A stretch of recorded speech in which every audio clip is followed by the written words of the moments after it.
Assalamu alaikum warahmatullah. Da fatan kuna lafiya, so masha Allah. Alhamdulillah ala kulli halin.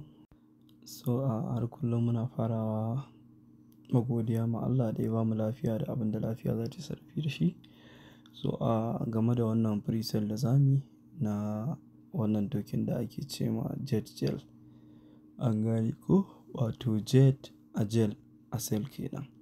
So muna roƙon Allah ta'ala ya sa albarka akan abin da za mu yi participating a kai da kuma abin da muke kai. So ala kulli halin kamar yadda kuke gani, wannan shine channel ɗinmu wanda yake a ciki muke sa signal. Gashi mun saka link ɗin, an gane ko? So duk wanda ya zo abu na farko da zai matsa wannan link ɗin da ne sharing sai yi copy. Idan ka matsa link ɗin kai copy ko kika matsa link ɗin kika yi copy, so abu na farko da za ku yi sai ku nemi supplier ɗinku ko Phantom whatever wallet da kuke using da shi, an gane ko? Sai ku shiga. Bayan kun shiga ga guri nan, ga guri nan da aka saka, so ga guri nan da aka saka Explorer, an gane ko? Sai ku taɓa Explorer. Bayan kun taɓa Explorer sai ku taɓa nan inda ya sa alamar searching ɗin nan, sai ku taɓa shi. So bayan kun taɓa shi sai ku yi pasting abin da kuka kwafo kenan na wannan link ɗin na pre-sale, sai ku yi searching. So bayan kun yi searching zai yi loading kamar yadda kuke gani. So alhamdulillah already ni nawa yayi connecting. A nan gurin za ku zo sai ku taɓa idan bai yi connecting ba, bari in yi disconnecting ɗin shi. Sai in ƙara yin connecting yanda naku zai nuna in sha Allah. So kun gani haka zai nuna muku.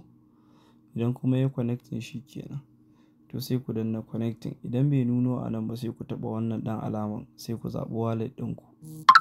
So kun ga supplier ta fito. To sai ku zaɓe ta idan da shi kuke whatever wallet dai da kake using, za ku ga wallet address ɗinku ya fito a nan da abin da kuke da shi na balance. So kai tsaye sai ku jawo haka a hankali, a hankali, a hankali sai ku taho, an gane ko?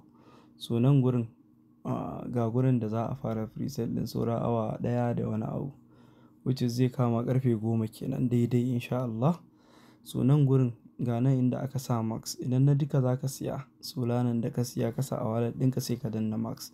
Idan kuma na wani adadi ne sai ka taɓa daidai nan gurin sai ka rubuta adadin abin. Idan Solana ɗaya ne ka sa 1, idan 2 ne, idan 3 ne, whatever abin da kake so. Bayan ka taɓa sai ka zo nan gurin sai ka sa buy with Sol, sai ka danna buy. Zai yi loading, za su caje ka gas fee da sauransu, za a ɗau kuɗin da komai da komai. Bayan ya gama za ka ga a rubuta ma emergency withdraw a nan, kar ka taɓa shi sai an yi launching an yi komai za ka yi withdrawing. So wannan shine, Allah ya sa mu dace. Sai kowa ya ƙoƙari ya shirya domin ya participating. Kowa ya je yanzu ya connecting wallet ɗin shi sannan ya saka adadin Solanan da yake so ya siya, ya zama ready. Saura awa ɗaya da wani abu, ƙarfe 10 daidai in sha Allahu ta'ala. Da Allah ya zamana mu ne first da za mu shiga. Allah ya bamu sa'a. Zan yi sharing ma duka community ɗin mu har da 'yan YouTube channel. So duk wanda yake da hali ya je ya siya, but not financial advice. But amma muna kyautata zato in sha Allahu zai yi abin kirki. Ina mana fatan alkhairi. Zan saka link ɗin kuma a ƙasan bio da sauransu, mai buƙata sai ya ɗauka ya je ya siya. Signal ne mai kyau in sha Allahu za a samu alkhairi sosai.